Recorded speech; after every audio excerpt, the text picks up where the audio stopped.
Hello everyone, welcome back to online study on. आज हम इस वीडियो में बात करने वाले हैं क्लास 8 का चैप्टर नंबर 2, ठीक है, जिसमें चैप्टर हम देखेंगे व्यापार से साम्राज्य तक कंपनी की सत्ता स्थापित होती है। अगर आपने इससे पहले के क्लास 6 क्लास 7 की हिस्ट्री को नहीं देखा है तो मैंने आपको कंप्लीट करा रखा है, आप उसको देख सकते हैं। और MCQ की बात करें तो आप इसका MCQ हमारे पेड कोर्स में जा करके देख सकते हैं और वहाँ से डाउनलोड करके प्रिंट आउट कराना हो तो करा सकते हैं, ठीक है। तो चैप्टर 1 का भी हमने PDF डाल दिया है जो कि पेड कोर्स में, तो आप वहाँ पे देख सकते हैं। फिलहाल हम इस वीडियो को शुरू करते हैं। तो सबसे पहले हम कुछ पॉइंट्स को देखेंगे जो इम्पॉर्टेंट है। मुग़ल बादशाहों में औरंगज़ेब आखिरी शक्तिशाली बादशाह थे। उन्होंने वर्तमान भारत में एक बहुत बड़े हिस्से पर नियंत्रण स्थापित कर लिया था। 1707 में उसकी मृत्यु के बाद बहुत सारे मुग़ल सूबेदार और बड़े बड़े ज़मींदार अपनी ताकत दिखाने लगे थे। तो यहाँ से एक प्रश्न आप ध्यान रख सकते हैं कि 1707 में मुग़ल बादशाह औरंगज़ेब की मृत्यु हुई थी, ठीक है। 18वीं सदी के उत्तरार्ध तक राजनीतिक क्षेत्र पर अंग्रेज़ों के रूप एक नई ताकत उभरने लगी थी। क्या आप जानते हैं कि अंग्रेज़ पहल एक छोटी से व्यापारी कंपनी के रूप में भारत आए थे और यहाँ के इलाकों पर कब्जे में उन्हें उनकी ज़्यादा दिलचस्पी नहीं थी। तो फिर ऐसा कैसे हुआ एक दिन वे इस विशाल साम्राज्य के स्वामी बन बैठे। इस अध्याय में आप देखेंगे कि ये सब कैसे हुआ, ठीक है। तो बस यही हम इस चैप्टर्स में पूरे अच्छे तरीके से पढ़ने वाले हैं।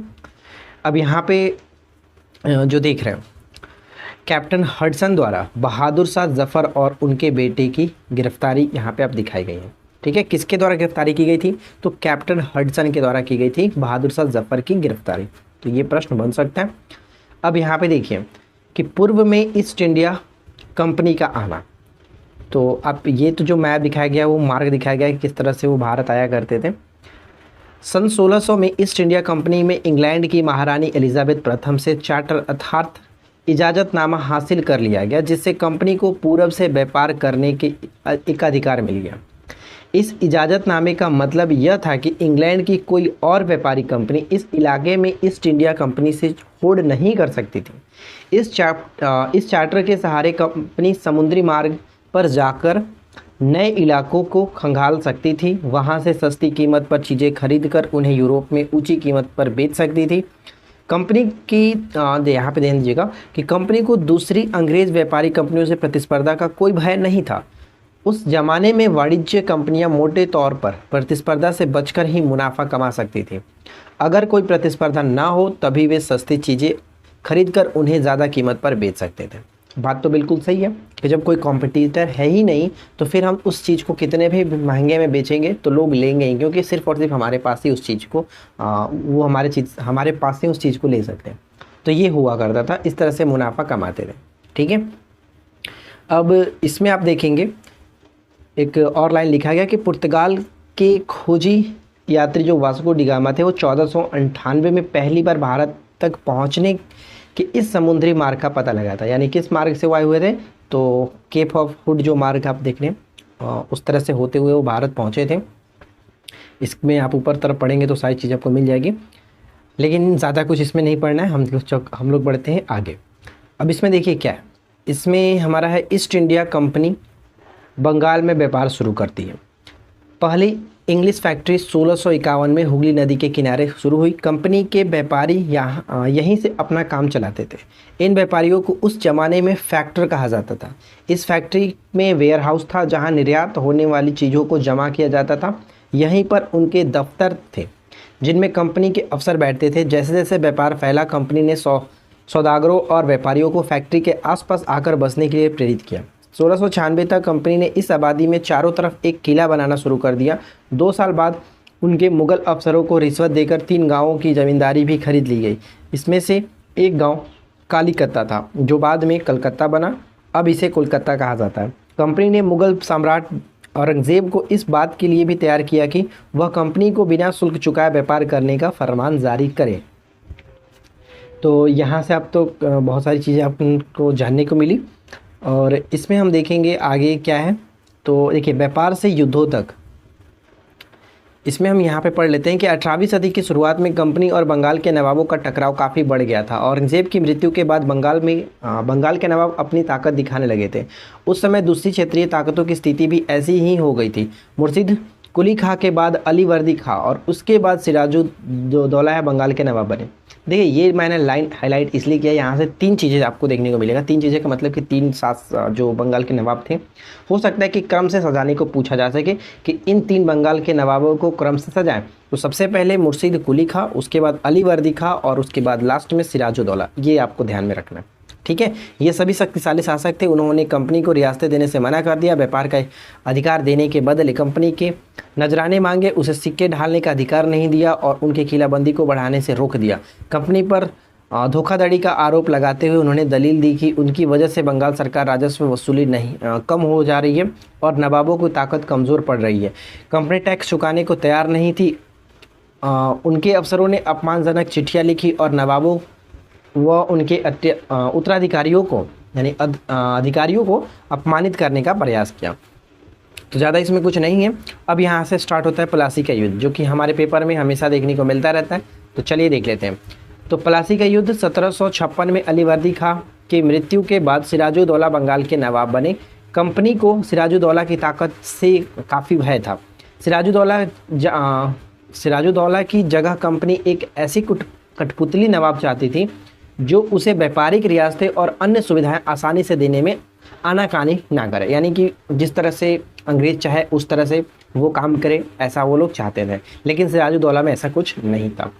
तो कंपनी ने प्रयास किया कि सिराजुद्दौला के प्रतिद्वंदियों में से किसी एक को नवाब बना दिया जाए। कंपनी को कामयाबी नहीं मिली। जवाब में सिराजुद्दौला ने हुक्म दिया कि कंपनी उनके राज्य के राजनीतिक मामलों में टांग अड़ाना बंद कर दे, किलेबंदी रोके और बाकायदा राजस्व चुकाए। जब दोनों पक्ष पीछे हटने को तैयार नहीं हुए तो 30,000 सिपाहियों के साथ नवाब ने कासिम बाजार में स्थित इंग्लिश फैक्ट्री पर हमला बोल दिया।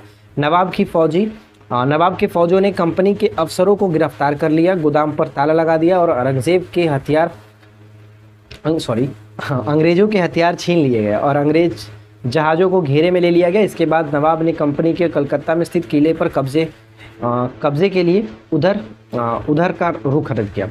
तो यहाँ से आपको ये चीज़ जानने को मिला कि मतलब कि सिराजुद्दौला जो था वो अंग्रेज़ों का जो भी बात है वो मानने को तैयार नहीं थे, उस तरह उनके तरफ काम करना नहीं चाहते थे। वो अपने एक बिना रिश्वत वाले कह सकते हैं ना कि एक ईमानदार तरीके से वो काम करते थे। चलिए अब इसकी में हम आगे की तरफ देखते हैं।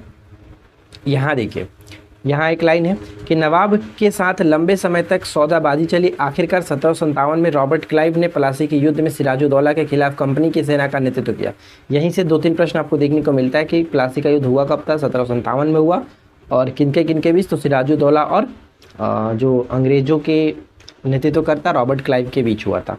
नवाब सिराजुद्दौला की हार का एक बड़ा कारण था उसके सेनापतियों में से एक मीर जाफ़र का कारगुजारियाँ भी थी, यानी मीर जाफ़र की वजह से उसने धोखा दिया, जिस वजह से ये हार चुके थे। मीर जाफ़र की टुकड़ियों ने इस युद्ध में हिस्सा नहीं लिया।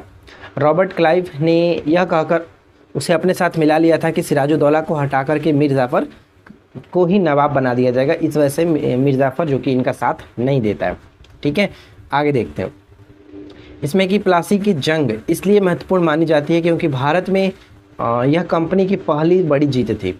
प्लासी की जंग के बाद सिराजुद्दौला को मार दिया गया और मीर जाफ़र को नवाब बना दिया गया था। ये प्रश्न पूछा जाता है कि किसको बनाया गया था। प्लासी के युद्ध के बाद बंगाल का नवाब कौन बना, तो मीर जाफ़र बना था। ये ध्यान रखिएगा, मीर जाफ़र को बनाया गया था।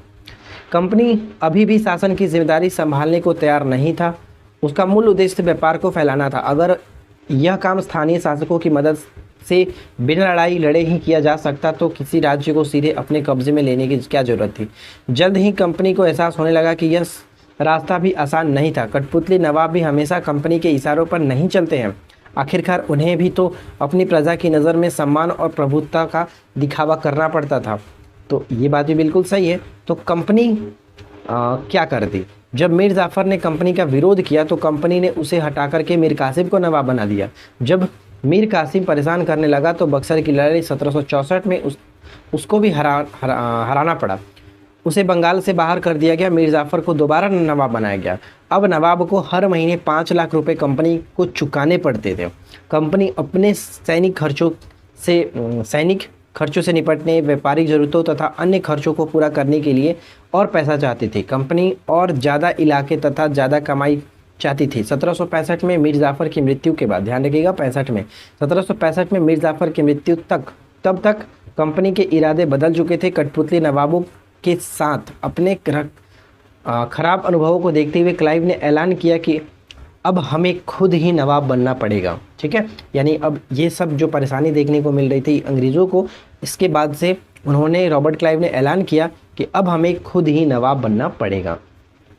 आखिरकार 1765 में मुगल सम्राट ने कंपनी को ही बंगाल प्रांत का दीवान नियुक्त कर दिया।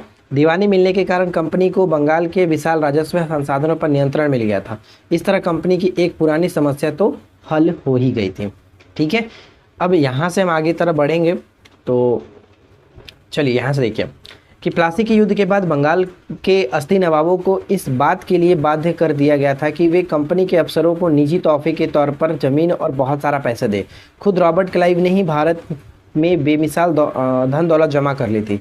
1743 में जब वो इंग्लैंड मद्रास अब चेन्नई आया तो उसकी उम्र 18 साल थी। 1767 में जब वह 2 बार गवर्नर बनने के बाद हमेशा के लिए भारत से रवाना हुआ तो यहाँ उसकी दौलत करीब इतना रुपए के बराबर थी। दिलचस्प बात यह है कि गवर्नर के अपने दूसरे कार्यकाल में उसे कंपनी के भीतर फैले भ्रष्टाचार को खत्म करने का काम सौंपा गया था, लेकिन 1772 में ब्रिटिश संसद में उसे खुद भ्रष्टाचार के आरोपों में अपनी सफाई देनी पड़ी। सरकार को उसकी अकुत संपत्ति को स्रोत संदेहास्पद लग रहे थे। उसे भ्रष्टाचार आरोपों से बरी तो कर दिया गया, लेकिन 1764 में उसने आत्महत्या कर ली थी। ठीक है, चलिए यहाँ पे देखिए छोटा सा जानकारी के लिए इम्पॉर्टेंट है तो मैं इसको पढ़ लेता हूँ। क्या कह रहा है कि कंपनी के सभी अफसर क्लाइव की तरह दौलत इकट्ठा नहीं कर पाए। बहुत सारी बीमारियों और लड़ाइयों के कारण कम उम्र में ही मौत का निवाला बन गए। इसके अलावा उन सभी को भ्रष्ट और बेईमान मानना भी सही नहीं है। उनमें से बहुत सारे अफसर साधारण परिवार से आए थे। उनकी सबसे बड़ी इच्छा यह थी कि वे भारत में ठीक ठाक पैसा कमाएं और ब्रिटेन आकर आराम की ज़िंदगी बसर करें। जो जीते जी धन दौलत लेकर वापस लौट गए, उन्होंने वहाँ आलीशान जीवन जिया। उन्हें वहाँ के लोग नवाब, जैसे भारत में नवाब कहा जाता था उसी तरह से वहाँ इनको नवाब कहते थे। यह भारतीय शब्द नवाब का ही अंग्रेजी संस्करण बन गया था।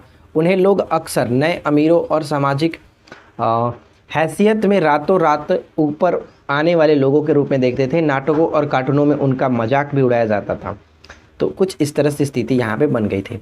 कंपनी का फैलता शासन, इसमें हम यहाँ पे देखेंगे कि बक्सर की लड़ाई 1764 के बाद कंपनी ने भारतीय रियासतों में रेजिडेंट तैयार कर दिए थे। ये कंपनी के राजनीतिक और व्यावसायिक प्रतिनिधि होते थे। उनका काम कंपनी के हितों की रक्षा करना और उन्हें आगे बढ़ाना था। रेजिडेंट के माध्यम से कंपनी के अधिकारी भारतीय राज्यों के भीतर मामलों में भी दखल देने लगे थे। अगला राजा कौन होगा, किस पद पर किसको बिठाया जाए, इस तरह की चीज़ों भी कंपनी के अफसर ही तय करना चाहते थे। कई बार कंपनी ने रियासतों पर सहायक संधि भी थोप दी गई। जो रियासत इस बंदोबस्त को मान लेता था उसे अपनी स्वतंत्र सेनाएं रखने का अधिकार नहीं मिलता था। उसे कंपनी की तरफ से सुरक्षा मिलती थी, जिसमें सबसे पहला जो कि हैदराबाद के निज़ाम जो थे स्वीकार हुए थे, यानी मतलब कि जो सहायक संधि को स्वीकार किया गया था। तो ये कुछ इस तरह से है। अब इसमें हम यहाँ पे आप चाहो तो इसको पढ़ सकते हो, इसमें ज़्यादा कुछ नहीं है, लेकिन चलो इस बार पढ़ लेते हैं। यहाँ पे क्या कह रहा है कि सहायक सेना के रखरखाव के लिए वो कंपनी को पैसा देती थी। अगर भारतीय शासक रकम अदा करने में चूक जाते थे तो जुर्माने पर तौर पर उनका इलाका कंपनी के कब्जे में ले लिया जाता था। उदाहरण के लिए जब रिचर्ड वेलेस्ली गवर्नर जनरल 1798 से 1805, जो लॉर्ड मतलब वेलेस्ली है जिसके समय सहायक संधि को लगाया गया था, इसने ही लगाया था, उस समय अवध के नवाब 1801 में अपना आधा इलाका कंपनी को सौंपने के लिए मजबूर किया गया था, क्योंकि नवाब सहायक सेना के लिए पैसा अदा करने के चूक गए थे। इसी आधार पर हैदराबाद में भी इलाके छीन लिए गए थे। चलिए ज़्यादा कुछ नहीं है इन सब चीज़ों में। अब जैसे कि यहाँ पे देखिए टीपू सुल्तान शेर मैसूर के नाम से इनको जाना जाता है, तो ये क्वेश्चन पूछा जाता है, ध्यान रखिएगा। हैदर अली शासनकाल 1761 से 1782 और उनके विख्यात पुत्र टीपू सुल्तान शासनकाल इनका 1782 से 1799। जैसे शक्तिशाली शासकों के नेतृत्व में मैसूर काफ़ी ताकतवर हो चुका था। मलबार तट पर होने वाला व्यापार मैसूर रियासत के नियंत्रण में था। यहाँ से कंपनी काली मिर्च और इलायची खरीदती थी, जो कि 1785 में टीपू सुल्तान ने अपनी रियासत में पड़ने वाले बंदरगाहों से चंदन की लकड़ी, काली मिर्च और इलायची का निर्यात रोक दिया। सुल्तान ने स्थानीय सौदागरों को भी कंपनी के साथ कारोबार से रोक लगा दिया। टीपू सुल्तान ने भारत में रहने वाले फ्रांसीसी व्यापारियों से घनिष्ठ संबंध विकसित किए और उनकी मदद से अपनी सेना का आधुनिकीकरण भी किया हुआ था। चलिए इसमें हम देखेंगे आगे क्या कि सुल्तान के इस कदमों से अंग्रेज आग बबूला हो गए। उन्होंने हैदर अली और टीपू सुल्तान महत्वाकांक्षी, घमंडी और खतरनाक दिखाई देने लगे थे। और अंग्रेजों को लगता था कि ऐसे राजाओं को नियंत्रण करना और कुचलना ज़रूरी है। फलस्वरूप मैसूर के साथ अंग्रेजों की 4 जंग हुई, जिसमें 1767 से 69 में पहला, 80 से 84 दूसरा, 1790 से 92 तीसरा और 1799 में आंग्ल मैसूर चौथा युद्ध हुआ था। श्रीरंगपट्टनम की आखिरी जंग में, श्रीरंगपट्टनम की जो आखिरी संधि हुई थी, जिसको हम लोग मतलब कि तृतीय जो आंग्ल मैसूर का समापन हुआ था, वो इसी श्रीरंगपट्टनम की संधि के तहत हुआ था। और मिली अपनी राजधानी की रक्षा करते हुए टीपू सुल्तान मारे गए और मैसूर का राजकाज पुराने वोडियार राजवंश के हाथों में सौंप दिया गया। इसके साथ ही मैसूर पर भी सहायक संधि थोप दिया गया था। तो ये कुछ रहा था। इसमें देखिए कि मैसूर, शेरे मैसूर क्यों कहा जाता है, अगर आप इसको छोटा सा लाइन को पढ़ लेंगे तो ये आपका क्लियर हो जाएगा, लेकिन उसमें कुछ जानकारी के लिए ज़्यादा कुछ नहीं है। यहाँ पे एक छोटा सा लाइन है, बहुत इंपॉर्टेंट है, देख लीजिए कि 4 मई 1799 को जब अपनी राजधानी श्रीरंगपट्टनम की रक्षा करते हुए टीपू सुल्तान की मृत्यु हो गई तो अंग्रेज इस खिलौने को भी अपने साथ ले गए थे। एक्चुअली ये जो आप ऊपर में देख रहे हैं खिलौने, इसकी बात की जा रही है, लेकिन उसको आप इग्नोर करो। बस यहाँ पे ये ध्यान रखें कि मृत्यु का डेट क्या था, 4 मई 1799। ठीक है, 4 मई 1799। मराठों से लड़ाई, इसमें क्या है कि 18वीं शताब्दी के आखिरकार से कंपनी मराठों की ताकत को भी काबू और ख़त्म करने के बारे में सोचने लगी थी। 1761 में पानीपत की तीसरी लड़ाई में हार के बाद कंपनी से देश का शासन चलाने का मराठों का सपना चूर चूर हो गया। उन्हें कई राज्यों में बांट दिया गया। इन राज्यों को बागडोर, सिंधिया, होलकर और गायकवाड़ और भोसले जैसे अलग अलग राजवंशों के हाथों में थी। ये सारे सरदार एक पेशवा यानी कि सर्वोच्च मंत्री के अंतर्गत एक राज्यमंडल के सदस्य थे। पेशवा इस राज्यमंडल का सैनिक और प्रशासनिक प्रमुख होता था और पुणे में रहता था। महादजी सिंधिया और नाना फडणवीस 18वीं सदी के आखिरी के 2 महत्वपूर्ण मराठा योद्धा राजनीतिज्ञ थे। इसके बाद हम आगे की तरफ बढ़ते हैं तो इसमें देखिए क्या है, एक के बाद एक कई युद्धों में कंपनी ने मराठों को घुटने टेकने पर मजबूर कर दिया। पहला युद्ध 1782 में सलबाई की संधि, यानी ध्यान दीजिएगा कि जो पहला मराठा युद्ध था उसका समापन सलबाई की संधि के साथ खत्म हुआ 1782 में, जिसमें कोई भी पक्ष विजेता नहीं रहा। दूसरा आंग्ल मराठा युद्ध 1803 से 1805 में कई मोर्चों पर लड़ा गया। इसका नतीजा यह हुआ कि उड़ीसा और यमुना के उत्तर में स्थित आगरा और दिल्ली सहित कई भूभाग पर अंग्रेजों के में कब्जे में आ गया। अंततः 1817 से 19 में तीसरा आंग्ल मराठा युद्ध में मराठों की ताकत को पूरी तरह कुचल दिया गया। पेशवा को पुणे से हटा करके कानपुर के पास विठूर में पेंशन पर भेज दिया गया। अब विंध्य के दक्षिण में स्थित पूरे भूभाग पर कंपनी का नियंत्रण हो चुका था।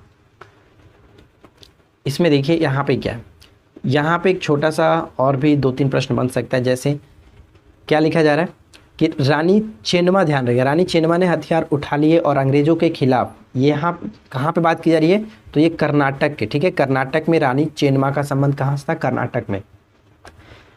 तो इसके बाद है कि और अंग्रेजों के खिलाफ आंदोलन छेड़ दिया। 1824 में उन्हें गिरफ्तार कर लिया गया था। 1829 में जेल में उनकी मृत्यु हो गई थी। चेन्नम्मा के बाद कित्तूर स्थित संगोली के एक गरीब चौकीदार रायना ने भी यह प्रतिक्रिया जारी रखा। तो यहाँ से 2 जो नाम आप देख रहे हैं, जैसे कि रानी चेन्नम्मा है और एक रायना है, इनका सभी का संबंध कर्नाटक से होगा। ये चीज़ आपको याद रखना है, पूछा जा सकता है, तो इम्पॉर्टेंट रहेगा। अब हम इसके आगे की तरफ बढ़ते हैं और इसमें देखिए क्या है, इसमें हमें देखने को मिलेगा, यहाँ पे इंपॉर्टेंट क्वेश्चंस बनता है, पूछा जाता है कि 1843 में सिंध भी कब्जे में आ गया था, यानी अंग्रेज़ों के कब्जे में सिंध कब आया, 1843 में। इसके बाद पंजाब की बारी थी। यहाँ महाराजा रणजीत सिंह ने कंपनी के दाल नहीं गलने दी, लेकिन 1839 में उनकी मृत्यु के बाद इस रियासत के साथ 2 लंबी लड़ाइयाँ लड़ी गई। आखिरकार 1849 में अंग्रेज़ों ने पंजाब का भी अधिग्रहण कर लिया गया, यानी सिंध का 1843 में और पंजाब का 1849 में। तो ये दोनों इंपॉर्टेंट है, हमेशा पूछे जाते रहते, दोनों को याद रखिएगा। विलय नीति, जैसे कि आपको पता है, हड़प नीति जिसको कहते हैं, डॉक्ट्रिन्स ऑफ लैप्स के नाम से जाना जाता है, ये किसने स्टार्ट किया था, तो ये स्टार्ट किया गया था लॉर्ड डलहौजी के द्वारा अधिग्रहण की आखिरी लहर 1848 से 1856 के बीच गवर्नर जनरल बने लॉर्ड डलहौजी के शासनकाल में ही चली। लॉर्ड डलहौजी ने एक नई नीति अपनाई जिस पर विलय नीति का नाम दिया गया, यानी हड़प नीति का नाम दिया गया। यह सिद्धांत इस तर्क पर आधारित था कि अगर किसी शासक की मृत्यु हो जाती है और उसका कोई पुरुष वारिस नहीं हो तो उसकी रियासत हड़प कर यानी कंपनी के भूभाग का हिस्सा माना जाएगा, बन जाएगा। इस सिद्धांत के आधार पर एक एक करके कई रियासतें, जैसे सतारा सबसे पहला शिकार हुआ था, इसके बाद संबलपुर, उदयपुर, नागपुर, झांसी और अंग्रेजों के हाथ में ये सभी चली गए थे। इसके साथ ही यहाँ पे आखिरकार 1856 में कंपनी ने अवध को भी अपने नियंत्रण में ले लिया। इस बार अंग्रेजों ने एक नया तर्क दिया। उन्होंने कहा कि अवध की जनता को नवाब के कुशासन से आज़ाद कराने के लिए कर्तव्य से बंधे हुए हैं, इसलिए वे अवध पर कब्जा करने पर मजबूर हैं। अपने प्रिय नवाब को जिस तरह से गद्दी से हटाया गया उसे देखकर लोगों में गुस्सा भड़क उठा और अवध के लोगों ने भी 1857 की एक महान क्रांति में शामिल हो चुके थे। तो कुछ इस तरह से यहाँ पे सीन था। अब यहाँ पे देखिए, ये जो पिक्चर आपको दिखाया जा रहा है, ये पिक्चर ये बताया जा रहा है कि अंग्रेज़ों का कब्जा किन किन क्षेत्रों में था। जैसे कि सबसे पहला जो है 1797 तक जो आप पीला वाला चीज़ देख रहे हैं, पीला वाला जो क्षेत्र है वो अंग्रेज़ों के कब्ज़ा में था, ये बताया जा रहा है। और जो लाल तरह का दिख रहा है अधीन नहीं था। इसके बाद 1840 तक जो आप देख रहे हैं कि पीला क्षेत्र अंग्रेज़ों के शासन से प्रभावित यानी अंग्रेज़ों के अधीन था और बाकी जो रेड कलर का है वो नहीं था। तो कुछ यहाँ से दोनों में डिफरेंस देख लीजिए, काफ़ी जो कि डिफरेंस आ चुका है। और उसके साथ ही साथ यहाँ पे जब तीसरा आप पिक्चर देखेंगे तो 1857 की क्रांति तक अंग्रेज़ों का शासन लगभग पूरे भारत में था। कुछ ही क्षेत्रों में ये जो कि अधीन नहीं थे। ये बस मैप इसे यही बात बताती है।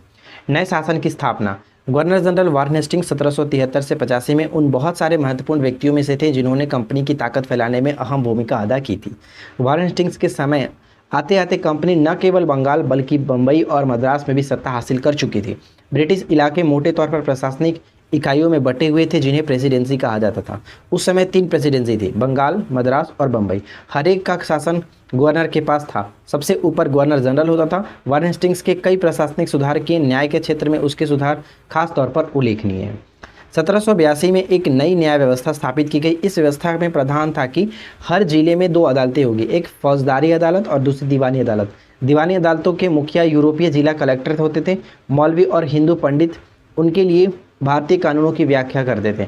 फौजदारी अदालतों अभी भी काजी और मुफ्ती के के ही अंतर्गत, लेकिन वे भी कलेक्टर की निगरानी में काम करते थे। काजी और मुफ्ती क्या होते तो यहाँ पे आप पढ़ सकते हैं। जैसे काजी मतलब एक न्यायाधीश और मुफ्ती मतलब मुस्लिम समुदाय का एक न्यायविद जो कि कानूनों की व्याख्या करता है। काजी इसी व्याख्या के आधार पर फैसला सुनाते थे।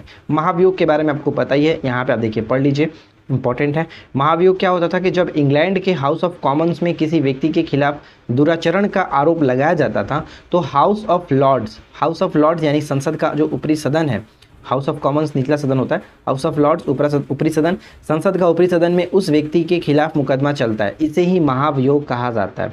ठीक है, जैसे यहाँ पे आप देख रहे हैं कि वारेन हेस्टिंग्स के खिलाफ महाभियोग चलाया जा रहा है लॉर्ड्स में यानी कि हाउस ऑफ लॉर्ड्स में। तो इसमें आगे देखिए, एक बड़ी समस्या यह थी कि ब्राह्मण जो पंडित थे धर्मशास्त्र की अलग अलग शाखाओं के हिसाब से स्थानीय कानूनों की अलग अलग व्याख्या कर देते थे। इन भिन्नता को खत्म करने की समरूपता लाने के लिए 1775 में 11 पंडितों को भारतीय कानूनों के एक संलग्न तैयार करने का काम सौंपा गया। NB हॉलहेड ने इस संकलन का अंग्रेजी में अनुवाद किया। 1778 तक यूरोपीय न्यायाधीशों के लिए मुस्लिम कानूनों की भी एक संहिता तैयार कर ली गई। 1773 में रेगुलेटिंग एक्ट के तहत एक नए सर्वोच्च न्यायालय की स्थापना की गई। यहाँ से ध्यान दीजिएगा कि 1773 के रेगुलेटिंग एक्ट के तहत 1774 में एक सर्वोच्च न्यायालय की स्थापना कलकत्ता में की गई थी। इसके अलावा कलकत्ता में अपीलीय अदालत, सदर निजामत अदालत की भी स्थापना की गई थी। ठीक है, अब इसमें ज़्यादा कुछ नहीं है, आगे देखिए। इसमें आप पढ़ेंगे तो एक वर्ड मिलेगा मस्केट और मैच लॉक क्या होता है। तो मस्केट जो होता है वो पैदल सिपाहियों द्वारा इस्तेमाल की जाने वाली भारी बंदूक को कहते थे, और मैचलॉक जो है शुरुआती दौर में बंदूक जिसमें बारूद को माचिस के चिंगारी दी जाती थी उसको कहा जाता था। यहाँ पे पढ़ेंगे तो ये चीज़ आपको देखने को मिलेगा। चलिए इसमें हम आगे बढ़ते हैं, ज़्यादा कुछ नहीं है। निष्कर्ष के तौर पर ये देखिए कि 1857 तक भारतीय उपमहाद्वीप के 63% भूभाग और 78% आबादी पर कंपनी का सीधा शासन स्थापित हो चुका था। देश के शेष भूभाग और कंपनी पर आबादी पर कंपनी का अप्रत्यक्ष प्रभाव था। इस प्रकार व्यवहारिक स्तर पर ईस्ट इंडिया कंपनी पूरे भारत को अपने नियंत्रण में ले चुके थे। ठीक है, तो यही था इस पूरे चैप्टर्स में आपको जानने के लिए, और उम्मीद करते हैं कि ये जो चैप्टर है आपको अच्छा लगा होगा, कुछ ना कुछ चीज़ें यहाँ से आपको जानने को मिली होगी। और रही बात इसका एमसीक्यू फॉर्मेट, तो इसका एमसीक्यू हम अपने पेड कोर्स में तो देते ही हैं, तो वहाँ से आगे जिनको भी एमसीक्यू पढ़ना है, जो लोग जुड़े हुए हैं तो वहाँ से आप पढ़ लीजिएगा। जो लोग नहीं जुड़े हैं तो मैं आपको रिकमेंड करता हूँ कि बहुत ही कम कीमत पर यार मिल रही है, तो फिर भी अगर आप इसको लेने के लिए नहीं ले पा रहे तो फिर ये आपकी गलती है। अब इसमें तो कुछ किया नहीं जा सकता है, क्योंकि 199 में आपको जो कोर्स मिल रहा है यार, अब बताओ कि इससे सस्ता चीज़ आपको क्या मिलेगा। कुछ कोर्स में क्या ही दे सकता है, हर चीज़ आपको कोर्स में प्रोवाइड कराया गया। 3 साल का हमारे तरफ से जो प्रिपरेशन किया गया उन सभी का नोट्स प्रोवाइड कराया गया, हर टॉपिक पे वीडियो है, हम एमसीक्यू फॉर्मेट भी आपको प्रोवाइड करा रहे हैं। साइंस के पूरे मतलब 5000 से ज़्यादा क्वेश्चन उसमें दिए गए, हर चीज़ दिया गया। अगर एग्जाम्स के लिए अगर आप अच्छी तरीके से सीरियस होकर पढ़ाई कर रहे हो तो उससे ज़्यादा बेटर आपको कुछ नहीं मिलने वाला, वो भी इतनी कम कीमत के साथ। खैर ये आपके ऊपर डिपेंड करता है कि आप क्या सोचते हो, लेकिन जिनको लेना है वो तो ले ही रहे हैं, जिनको नहीं लेना है कोई बात नहीं, आप खुद से भी एमसीक्यू लगा सकते हैं, ऐसी कोई बड़ी बात नहीं है। ठीक है फ्रेंड्स, तो बस आज के इस वीडियो में इतना ही। जिनको लेना है, इस वीडियो के डिस्क्रिप्शन में हमारे एप्लीकेशन का लिंक दिया गया, आप जाकर के चेकआउट कर सकते हैं, अपनी पसंद के कोर्स को ले सकते हैं जस्ट 199 के साथ। और ये सिर्फ और सिर्फ ऑफर रहने वाला है 17 तक, तो आप ज़्यादा समय बिल्कुल भी न वेस्ट करें। तो बस फ्रेंड्स आज के इस वीडियो में इतना ही, मिलते हैं नेक्स्ट क्लास में। Thanks for watching, keep learning, have a good day.